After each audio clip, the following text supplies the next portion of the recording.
Bonjour et bienvenue à l'émission Vie de foi. Quelle joie de vous avoir aujourd'hui avec nous et quelle joie de recevoir dans les studios Pasteur Fofi Indelo. Bonjour et bienvenue, Pasteur Fofi. Bonjour, mon pasteur. Bonjour. Gloire à Dieu. Je suis content de vous recevoir encore aujourd'hui à l'émission Vie de foi. Cette semaine, nous parlons d'un héros dans la foi et c'est vous. Merci. Un héros dans la foi, certainement. Quand j'étais dans votre église à Montréal récemment, vous m'avez raconté, en fait, votre dernier voyage au Pakistan et en Arménie. Et puis, vous avez vu des miracles là-bas, des gens venir au Seigneur, des foules d'environ 20 000 personnes. Et c'est vraiment glorieux ce que Dieu est en train de faire à travers votre vie et votre ministère. Et on a vu aussi, hier, dans notre émission, comment vous deviez prendre des pas de foi et ne pas être limité ou comme empêché par la crainte, mais vous foncez, même si, juste avant votre passage, il y a eu des missionnaires qui ont été décapités. Vous êtes allé quand même parce que vous savez que Dieu vous a appelé à y aller. On a mentionné aussi dans notre émission précédente que Jésus vous a apparu il y a une trentaine d'années et vous avez dit qu'il vous appelait à aller justement dans des pays dangereux comme ça. Donc, gloire à Dieu pour votre ministère. Et juste avant de poursuivre dans notre étude en parlant de cet homme de foi que vous êtes, on étudie la foi en général, mais on illustre la foi par votre vie parce que vous êtes un héros qu'on retrouve aujourd'hui. On retrouve dans la parole, dans Hébreux 11, des héros, hein, certainement, mais vous êtes un héros contemporain. Et puis on dit gloire à Dieu, vous êtes vivant. Vous pouvez nous raconter comment ça se vit, ça, la vie d'un héros. Et aujourd'hui, on va parler de votre motivation. Parce que vous avez répondu à l'appel, mais vous êtes motivé, certainement. Et juste avant, racontez-nous un peu votre vie ici au Canada. Vous êtes dans la terre promise, la terre de la bénédiction au Canada, et vous êtes pasteur. Oui, je suis au Canada. Ça fait 25 ans que je suis au Québec. Je remercie Dieu parce que vraiment, c'est le Seigneur qui conduit nos pas. Hein. Oui. Je ne voulais pas vraiment venir au Québec. Hein. Vous aviez peur du climat, là. Le climat. Mais quand même, les circonstances ont fait que je sois là. Et c'était dans le plan de Dieu. Je bénis le Seigneur. Vous savez, quand je suis arrivé, il y avait le pasteur Mario Mascotte. Mario Mascotte avait prophétisé. Un jour comme ça, dans une de ces réunions, c'était pour moi la première fois, il y avait une femme qui venait de la France, qui était en train de prêcher. Elle aussi, elle a dit des choses. Elle m'a parlé, ils m'ont parlé à propos de mon ministère ici au Canada, que Dieu m'appelait dans un ministère apostolique. Aujourd'hui, quand je le vois, après 25 ans, je vois les fruits. Et c'est que Dieu a dit au travers d'eux. Vous savez, il y a des moments, il ne faut jamais négliger les paroles de connaissance qu'on nous donne. Il faut les noter. Parce que à la longue, vous finirez par voir si ça s'est accompli ou pas. J'aime le Canada. J'aime ça. Québécois de souche. Et j'aime ça. Nous sommes au Canada, moi et mon épouse, et mes 3 garçons. On travaille. Le travail est d'arrache-pied. Le travail, je ne peux pas dire que c'est facile comme on le dit. Non. Au Québec, vous êtes là, je n'ai rien à vous enseigner, mais le Québec, c'est une autre réalité. Oui, mais le Seigneur se glorifie. Amen. Les gens ont souvent comparé le Québec à la France aussi. Le climat spirituel est semblable. Exact. Oui, donc, certainement, on doit être déterminé quand nous prêchons l'Évangile ici au Québec, mais gloire à Dieu, Dieu est le même Dieu partout. Hein? J'ai prêché en Alberta où c'était quand même assez... en tout cas, c'était plus facile. Mais on arrive au Québec, on revient ici, et puis finalement, on découvre, bon, OK, il y a certains défis, mais c'est le même Dieu. Et puis le message qu'on prêche en Alberta ou aux États-Unis, bien, c'est le même message qu'on prêche ici au Québec et on voit des résultats. Et là, on dit gloire à Dieu pour ça. Aujourd'hui, on veut parler de votre motivation en tant que serviteur de Dieu parce que, comme on a mentionné hier, vous êtes allé au Pakistan récemment. C'est un coin du monde assez dangereux, mais pourtant, peu importe, vous avez compris une chose importante. Et je veux juste lire un texte à partir de la parole de Dieu dans Romains 12, verset 1. Et après, pour vous à la maison, je pense que ça va vous aider à comprendre comment on peut être motivé vraiment dans l'œuvre de Dieu. Dans Romains chapitre 12 et au verset 1, il est écrit « Je vous exhorte donc, frères, par les compassions de Dieu, à offrir vos corps comme un sacrifice vivant, saint, agréable à Dieu, ce qui sera de votre part un culte raisonnable. » Et pour vous, Pasteur Fofi, ce texte-là En fait, c'est votre réalité. Vous avez offert à Dieu votre corps, littéralement, comme un sacrifice vivant, potentiellement, là. Parce que, habituellement, on va lire ce texte-là, on va dire, oui, on devrait vivre pour le Seigneur une vie sanctifiée, mais vous, c'est pas simplement au niveau de la sanctification. Ça va vous plus, êtes prêt même à laisser votre vie là-bas au Pakistan. C'est des réalités. C'est des réalités. De toute façon, servir le Seigneur, parce qu'il faut toujours être prêt à toutes sortes d'éventualités. Parce que je peux dire que un jour, je prêchais dans je crois, c'était aux Antilles. J'étais dans une très grande croisade aux Antilles, en Guadeloupe, où quand j'étais en train de prêcher, et à la fin, c'était à All Center. Il y avait une dame qui était ici, c'est la deuxième femme d'un de messieurs, vraiment élevée de leur île. Alors, elle a accepté Jésus, la jeune fille, en allant l'expliquer à son monsieur qui sort avec lui, qu'elle voulait se séparer d'elle parce que la position dont elle était n'était pas conforme à la parole de Dieu. Le monsieur s'est mis en colère et il est venu. Il est venu là où j'étais en train de prêcher. Mais c'est quelqu'un qui était très connu à tel point que même mon équipe de sécurité qui était en arrière ne pouvait pas l'empêcher de venir sur l'estrade. Tout le monde paniquait. Vous voyez, j'étais dans un coin quand même qui est bien sécurisé. Mais cela ne m'a pas épargné parce que s'il avait un fusil, il pouvait faire ce qu'il voulait. Est-ce que tu vois ça? Alors moi, je crois que notre vraie sécurité, c'est le Seigneur. Ouais, c'est d'être dans la volonté de Dieu. C'est d'être dans la volonté de Dieu. Non seulement ça, à maintes reprises, dans plusieurs pays, j'ai été menacé. J'ai été menacé à maintes reprises. Je me souviens à Nicaragua, c'est pareil, à Honduras. Mais tu vois un peu, mais il y avait même dans des frontières où on me menaçait, tout en étant dans des pays qu'on pense qui sont bien, mais tu es menacé pareil. Alors moi, les menaces, c'est quelque chose que je suis habitué à être menacé. Et tout ce que je sais, c'est que je sais, quand je sais que j'ai un objectif à atteindre, selon ce que le Seigneur m'a dit, je ne fais même pas cas à toutes ces menaces-là. Bon, en tant qu'humain, il y a des moments, parfois, ça t'embête un peu. Tu as l'envie de vouloir répliquer, mais tu dis, tu restes calme, et moi, je suis venu pour faire ce que Dieu m'a appelé à faire. C'est ça, votre motivation, c'est de répondre à l'appel de Dieu. Effectivement. Et son appel concerne vivre pour lui.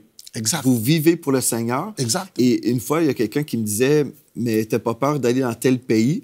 Mais en fait, comme j'ai même aussi expliqué à mon épouse, je lui disais, si je dois mourir, admettons, en mission, bien, de toute façon, je vis pour Dieu. Donc, si je refuse d'accomplir sa volonté, je vis pas, là. Pour moi, ma vie, c'est le Seigneur. Donc, je dois obligatoirement répondre à son appel. Il y a un texte dans la parole dans Colossiens, chapitre 3, au verset 4. Ce texte-là nous dit, « Quand Christ, votre vie, paraîtra, alors vous paraîtrez aussi avec lui dans la gloire. » Donc, Christ, votre vie. Donc, on vit pour le Seigneur, mais moi, je suis très, très loin de vivre comme vous vivez. J'ai la grâce de vivre majoritairement au Canada, mais c'est quand même important de comprendre, je dois vivre pour le Seigneur et répondre à son appel. Donc, votre motivation, premièrement, c'est de répondre et dire oui au Seigneur. Mais une autre motivation aussi, c'est de voir des âmes sauvées. Parlez-moi un petit peu pourquoi vous êtes aussi passionné pour les âmes. À propos des âmes sauvées, je crois que, premièrement, j'aimerais bien, mon épouse, certainement, qui est en train de nous suivre, elle sait, elle connaît très bien comment les âmes, c'est une des choses pour moi qui compte. C'est pourquoi j'ai toujours dit, je ne suis pas un prédicateur d'estrade. Moi, je gagne les âmes dans le riz, n'importe où. Mon épouse peut en témoigner. Un jour, je viendrai avec elle, elle pourra témoigner. Il y a même beaucoup des hommes de Dieu qui me connaissent, ils savent que le pasteur Fofi, sa passion, c'est les âmes. C'est pourquoi je n'attends pas les dimanches pour aller prêcher. Je n'attends pas d'être dans une grande croisade à Cuba ou bien à Panama, devant des milliers de foules. Non, ça, je n'attends pas. Au moins, chaque jour, ce qui se passe dans ma tête, c'est que quand je commence la journée, je dis, Seigneur, combien de personnes est-ce que tu mettras sur mon chemin afin que je leur parle de Jésus? Et c'est ça qui se passe, effectivement. Et c'est pourquoi, même dans l'avion, je peux être n'importe où, n'importe quelle situation, je parle de Jésus. Et je vois beaucoup de personnes accepter Jésus dans le riz que parfois, là où nous pensons, c'est pourquoi j'encourage toujours les gens, que si vraiment pour ce qui concerne le salut des âmes, eh bien, j'ai des conseils à donner. C'est vrai. En fait, moi, je pense une des places où j'ai souvent évangélisé, c'était en avion, justement. Parce que c'est là où on va personne ne descendra. Personne ne pourra te... C'est ça. Mais les gens, souvent, sont vraiment intéressés. Puis si on prie, comme vous dites, là, vous priez, Dieu orchestre vraiment qu'il y a une personne qui est vraiment un terrain prêt, là, un cœur qui est prêt à recevoir l'Évangile. Donc, Dieu organise les sièges en conséquence. Moi-même, dans les saunas, si j'ai l'occasion d'aller au sauna, j'ai amené beaucoup je peux dire entre 40 à 60 âmes dans un sauna. Et ils m'ont reconnu. Même le chef du sauna me reconnaît. Okay. Et il sait, il a dit, le pasteur est là. Et les gens acceptent Jésus. C'est là où j'ai vu que, quand l'apôtre Paul a dit que je n'ai pas honte de l'évangile, pasteur, c'est vrai. Gloire à Dieu. Mais ça demande une passion. C'est ça, vous êtes passionné pour les âmes. Ouais. Et des fois, on pense à ça, il y a des gens qui ont du mal même à se déplacer le dimanche matin pour aller à l'église. Et vous êtes tellement motivé, vous êtes prêt à aller aux extrémités de la terre pour annoncer l'Évangile là où il y a un danger véritable. Vous êtes motivé et peut-être aujourd'hui, si vous dites, ben moi j'ai du mal à me lever le dimanche matin, bien, vous pouvez vous inspirer de la vie de Pasteur Fofi. Je vais vous dire quelque chose. Là, j'aurai une réunion à Téhéran. J'aurai une réunion avec une communauté, mais en Iran, à Téhéran. Vous voyez un peu? Mais quand ils m'ont sollicité, j'ai dit, écoutez, laisse-moi voir, je parlerai avec mon épouse. Parce que du côté du Seigneur, je sais que c'est déjà un d'accord. Je sais. Je prie, mais je sais que le Seigneur le veut. J'irai. J'aimerais bien parler aussi à mon épouse, parce qu'il y a la famille qui est là. Elle entend la voix du Saint-Esprit. Certainement. Elle est en train de me suivre. Pasteur, c'est quelque chose qui est en moi. Je ne peux pas. Non et non et non. Je ne peux pas refuser l'opportunité que le Seigneur me donne d'aller parler de Jésus à 2 ou 3 personnes, que ce soit 1000 personnes. Moi, ce n'est pas la foule qui me motive, parce que c'est que je peux faire des kilomètres et des kilomètres pour une âme, pour 2 âmes. Regarde, un jour, j'ai eu une grande croisade à Laval. Ici, au Québec. Au Québec. J'ai loué une grande salle de 500, avant d'autres croisades, une grande salle qui pouvait prendre 500 personnes. Pasteur Joël, écoute, j'arrive, on a fait toute la publicité. J'arrive avec mon équipe de louanges qui devrait chanter. Oui. Vous savez combien de personnes qui se retrouvent dans la salle? Une dame. Une dame. Une dame assise presque au 3e rangée dans une salle de 500 personnes. Une seule dame, du début jusqu'à la fin de mon message. Je lance l'appel.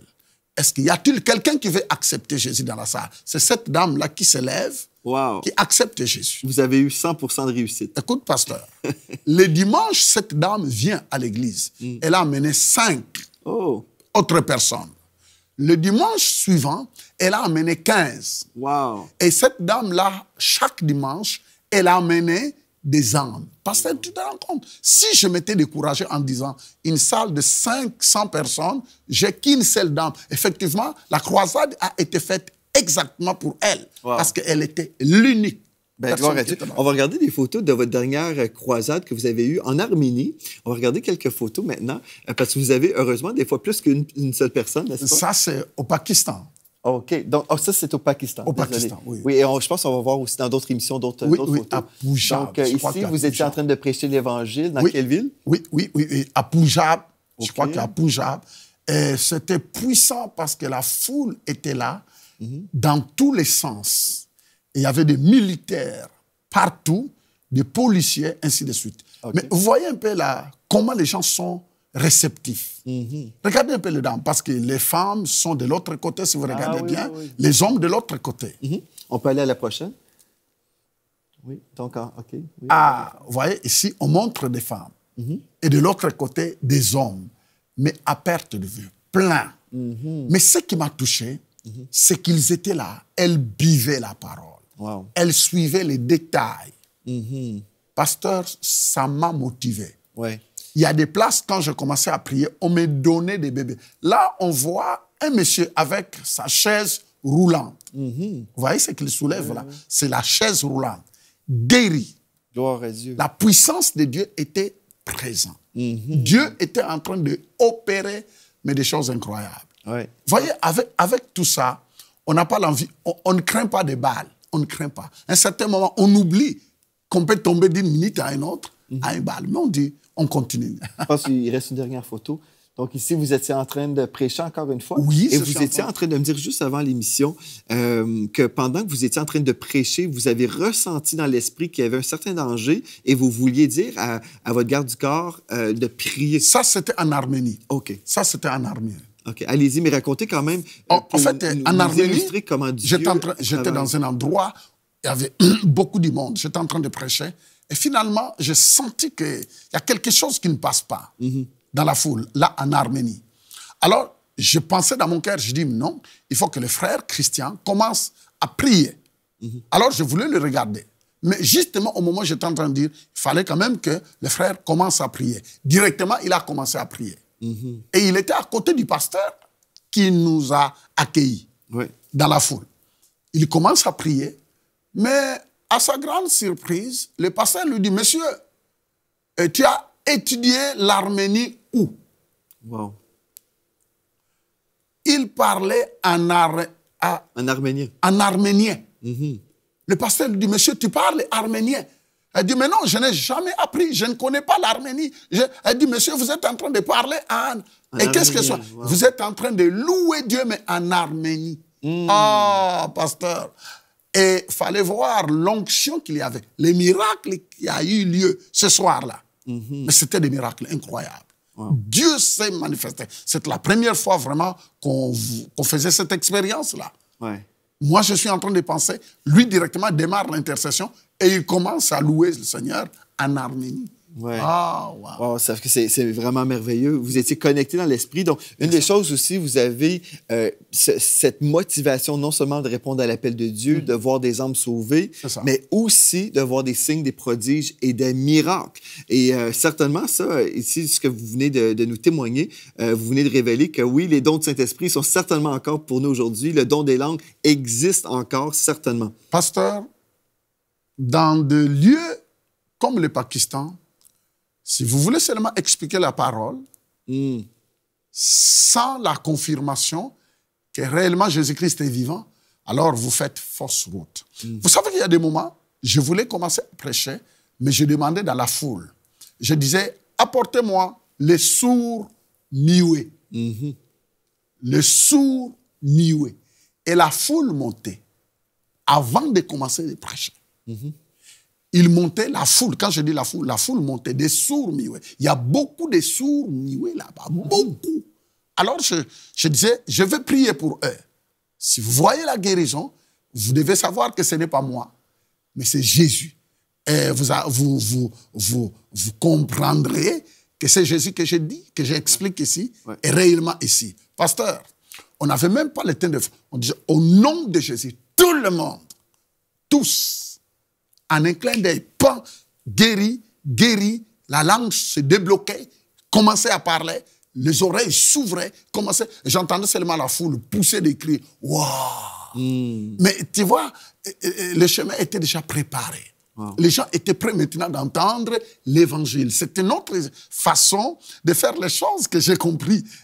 Parce qu'il y a des moments, parfois, nous voulons d'abord donner les messages pour que les gens aient la foi. Mais là, c'était l'inverse. Je commençais par prier pour les malades. Les malades étaient guéris d'une manière instantanée. Et tout le monde voyait. Et tout le monde vérifiait.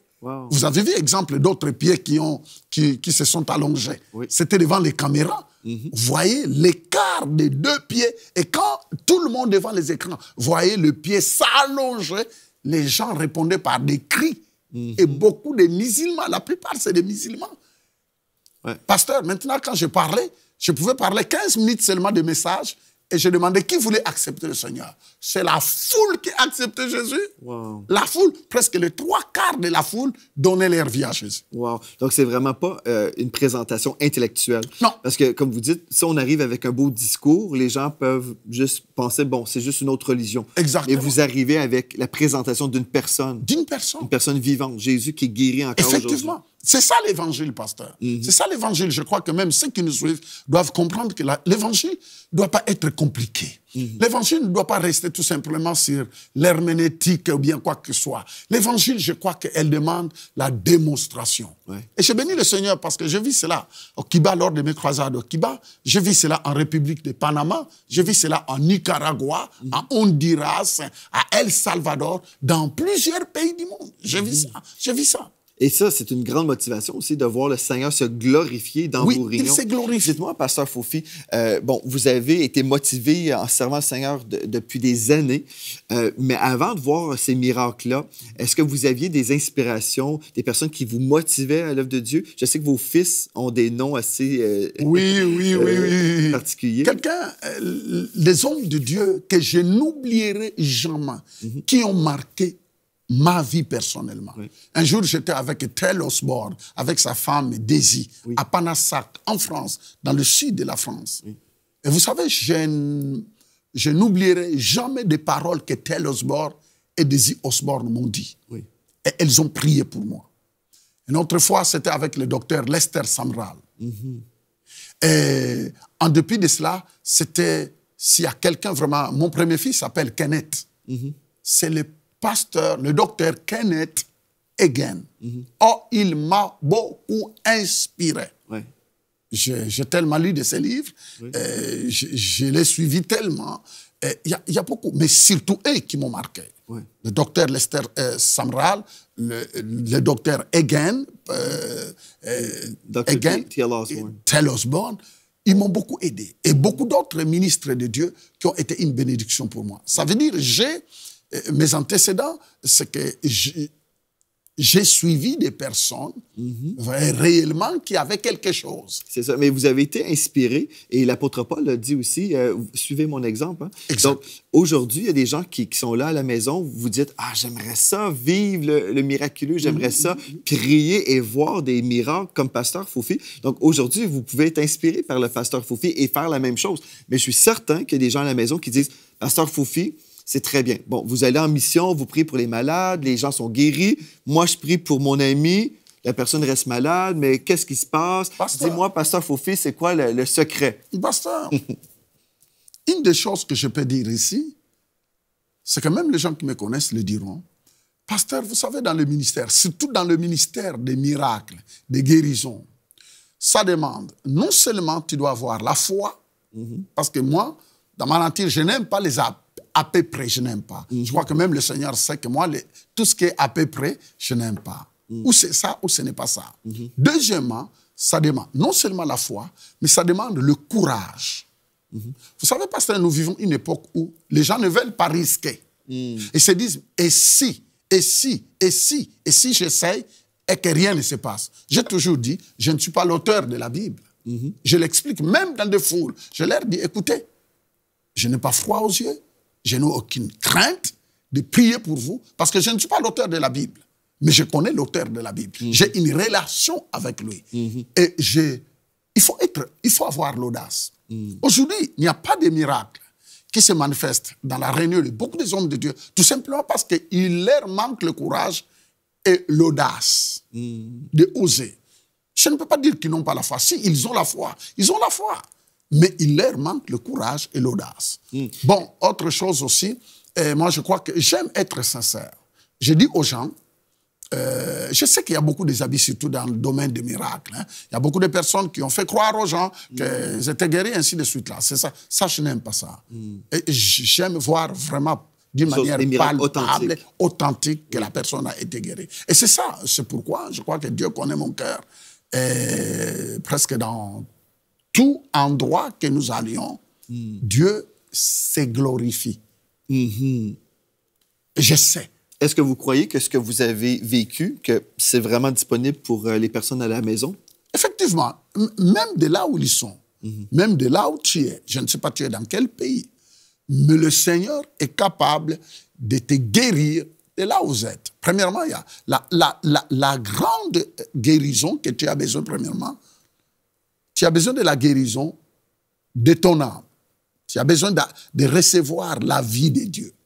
Zoé, la vie de Dieu. Et quand tu reçois la vie de Dieu, la Bible dit, cherchez d'abord mon royaume et toutes choses vous seront données en dépit. Ça veut dire la guérison, tout miracle fait partie de toutes choses. Commence d'abord de dire à Jésus, viens dans ma vie. Et lui, quand il vient, il est le grand médecin qui guérit. J'en ai vu guérir en Belgique, en Allemagne, en Suisse, en Italie, partout dans le monde. Ça veut dire que tu ne seras pas la première personne à être guérie. Même là, tout de suite là, on peut prier avec toi. Pasteur Fofi, j'aimerais ça. Oui, vous pouvez prier pour les gens qui sont malades en ce moment. Je suis certain, si vous êtes malade, vous voulez recevoir votre guérison au nom de Jésus. Mais aussi, après, j'aimerais ça vous inviter à prier pour les chrétiens qui sont là, qui disent « Je veux œuvrer dans le surnaturel comme Pasteur Fofi. Je veux voir des miracles. » Donc, pouvez-vous prier pour les deux catégories de gens? Il n'y a pas de problème. OK. Amen. On va s'accorder dans la foi. Amen. Donc, Pasteur Fofi, allez-y. Vous êtes relâché au nom de Jésus. Amen. La première chose que j'aimerais dire à tout chrétien qui aimerait bien voir le surnaturel se manifester dans sa vie, retournons dans les Écritures. La Bible dit dans Marc 16, Jésus-Christ a dit, allez partout dans le monde prêcher la bonne nouvelle. Et il dit, voici les miracles qui accompagneront tous ceux qui auront cru en mon nom. Si tu as déjà donné ta vie à Jésus, tu fais partie de tous ceux qui auront cru. Amen. Ça veut dire que le don, le miracle doit t'accompagner. Il n'y a rien de compliqué. Tu n'as pas besoin d'avoir un doctorat en théologie. Mais tu peux tout simplement croire simplement cette parole. Et vas-y par la foi. J'ai vu cela à Shawinigan. J'étais en train de prêcher dans une grande église avec le pasteur Félix. Les gens ont accepté le Seigneur. Et au moment où je voulais prier pour le malade, le Seigneur me dit, ce n'est pas toi qui pries pour le malade. J'ai pris 2 filles. L'autre qui est en train de jouer au tam-tam, et ainsi de suite. Je les ai pris. J'ai dit, c'est vous qui allez prier pour le malade. Vous savez, quand elles ont commencé à prier pour le malade, c'était du jamais vu. Les gens étaient guéris. Amen. Alors, j'aimerais bien prier pour vous. Tu peux seulement lever les mains en l'air en disant, Seigneur, je me mets à ta disposition. Je me mets à ta disposition. Sers-toi de moi. Sers-toi de moi. Au nom de Jésus. Au nom de Jésus. Si tu le crois sincèrement dans ton cœur, vas-y. Ose. Vas-y. On n'essaye pas avec la parole de Dieu, mais mettez-la en pratique. Vas-y. Maintenant, j'aimerais bien prier pour ceux qui sont malades à la maison. Tu peux seulement poser ta main là où tu es. Parce que Christ, en mourant à la croix, il y a de cela 2000 ans, il est mort. Il a porté et les péchés et nos maladies. C'est ça. Si vous lisez Ésaïe 53, vous le verrez. Il est mort, il a porté ta maladie et tes péchés. Père, au nom de Jésus, maintenant, étends ta main, je menace chaque maladie dans le corps de chaque personne qui me suit. Dans le nom puissant de Jésus, lâche prise, reçois la guérison au nom de Jésus. Amen. Gloire à Dieu. Merci, Pasteur Fofi, d'avoir été là. Nous avons été bénis. Gloire à Dieu. Et puis, on veut vous remercier aussi d'avoir été là. D'ici à la prochaine émission, j'aimerais vous inviter à visiter le site web enseigne-moi.com et soyez richement bénis.